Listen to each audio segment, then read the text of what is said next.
क्या आप जानते हैं कि एक बंदरगाह पक्का तौर पर भारत की रणनीति को बदल सकता है? क्या आप जानते हैं कि अमेरिका ने अपने सबसे बड़े सहयोगियों में से एक देश भारत के खिलाफ ऐसा कदम उठाया है जिससे करोड़ों डॉलर का निवेश संकट में है? क्या ऐसा हो सकता है कि वैश्विक राजनीति आज सिर्फ हथियारों की नहीं बल्कि व्यापार, कनेक्टिविटी और भूरणनीति की लड़ाई भी हो सकती है? आज हम बात करने वाले हैं चाबहार पोर्ट के बारे में, एक ऐसी परियोजना जिसने भारत अमेरिका ईरान के बीच रिश्तों में नई लकीर खींच दी है। हम जानेंगे चाबहार पोर्ट भारत के लिए कितना महत्वपूर्ण है, अमेरिका ने क्यों अपनी सैंक्शंस वेवर वापस ली, इसका असर भारत की रणनीति और व्यापार पर कैसा पड़ेगा, क्या भारत ने पोर्ट छोड़ने का निर्णय लिया है या मध्य मार्ग निकाला जा रहा है, और सबसे बड़ी बात, हमारा देश इस चुनौती का सामना कैसे कर रहा है। अगर आप भी इस जियोपॉलिटिक्स और रणनीति की असली कहानी जानना चाहते हैं तो पूरा वीडियो अंत तक देखें, क्योंकि हम इसे सबूतों और वास्तविक तथ्यों के साथ समझने जा रहे हैं। सबसे पहले यह समझना जरूरी है कि चाबहार पोर्ट क्या है और भारत के लिए क्यों इतना महत्वपूर्ण है। यह बंदरगाह ईरान के दक्षिण पूर्व तट पर ओमान की खाड़ी के पास स्थित है, यानी ये पूरी तरह से व्यापार और रणनीति की दृष्टि से एक सुनहरा रास्ता प्रदान करता है। भारत ने जिन देशों तक पहुंच बनाने के लिए हमेशा कोशिश की है उनमें अफगानिस्तान और मध्य एशिया प्रमुख है, और यह रास्ता पाकिस्तान के रास्ते से होकर नहीं बल्कि सीधे समुद्री मार्ग से जाता है। यही वजह है कि 2024 में भारत ने ईरान के साथ 10 साल का एक बड़ा समझौता किया, जिसके तहत भारत ने इस पोर्ट को विकसित और प्रबंधित करने का संकल्प लिया। ये सिर्फ एक बंदरगाह नहीं है, ये भारत को उस क्षेत्र में ब्रॉड आउट कनेक्टिविटी देता है जहां पहले तक सीमित रास्ते थे। यही चाबहार पोर्ट को चीन पाकिस्तान के ग्वादर पोर्ट के मुकाबले एक स्ट्रैटेजिक जवाब बनाता है। इस पोर्ट से भारत अफगानिस्तान और मध्य एशिया तक माल और सेवाएं पहुंचा सकता है, और ये ट्रांजिट पाकिस्तान के बजाय एक निर्भर रहित मार्ग प्रदान करता है। अब आते हैं उस बिंदु पर जहां रिश्ते जटिल होने लगे। पहले अमेरिका ने 2018 में भारत को इस परियोजना के लिए सैंक्शंस वेवर दी थी, यानी चौतरफा अंतर्राष्ट्रीय प्रतिबंधों के बावजूद भारत को बिना सजा के इस परियोजना में काम जारी रखने की अनुमति दी गई थी।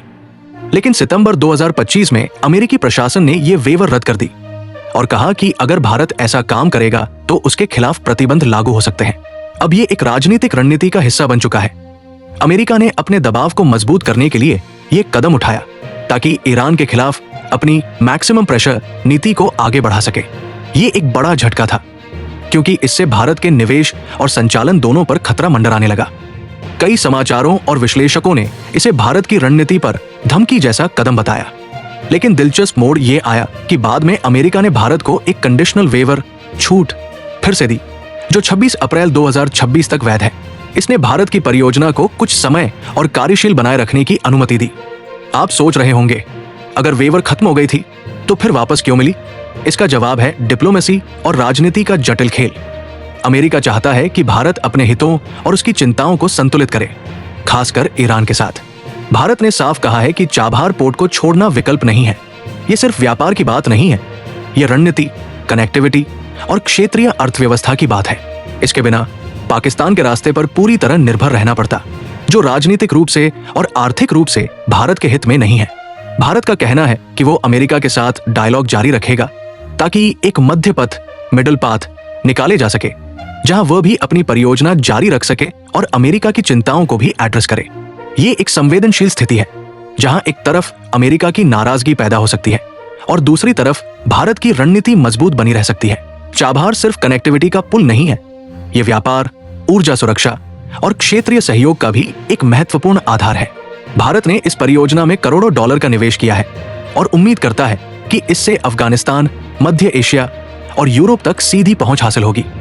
लेकिन जब प्रतिबंध लागू होने की बात उभरती है तो ये न केवल भारत की रणनीति को प्रभावित करता है, बल्कि उस क्षेत्र के आर्थिक थिंक टैंकों और व्यापारियों की योजनाओं को भी प्रभावित करता है। प्रतिबंधों की वजह से इस मार्ग की व्यापारिक गति धीमी पड़ी और योजनाओं पर संशय पैदा हुआ, जिससे ट्रेड कॉरिडोर्स की गति सुस्त हो सकती है। चाबहार का मसला सिर्फ भारत और अमेरिका तक सीमित नहीं है, इससे पाकिस्तान, अफगानिस्तान और चीन भी अप्रत्यक्ष रूप से प्रभावित है। अफगानिस्तान को अब उस सीधे मार्ग में कठिनाइयां आ रही हैं, जो पाकिस्तान के रास्ते के बिना उपलब्ध होता था। इससे पाकिस्तान को फायदा मिला है, क्योंकि वो अब अपने रास्तों के जरिए मध्य एशिया और व्यापार मार्गों पर अधिक प्रभाव रख सकता है। इसी तरह वैश्विक स्तर पर भी ये मसला देखा जा रहा है। कूटनीतिक मिशनों, ट्रेड नेगोशिएशंस और रणनीतिक सिक्योरिटी फोरमों में ये चर्चा भाग बन चुकी है। भारत अब वार्ता जारी रख रहा है, अमेरिका से ताकि छूट को और बढ़ाया जा सके या एक स्टेबल मिडिल पाथ निकाला जा सके। मियां की तरफ से इस बात का जिक्र किया गया है कि बातचीत जारी है और स्थिति की समीक्षा हो रही है।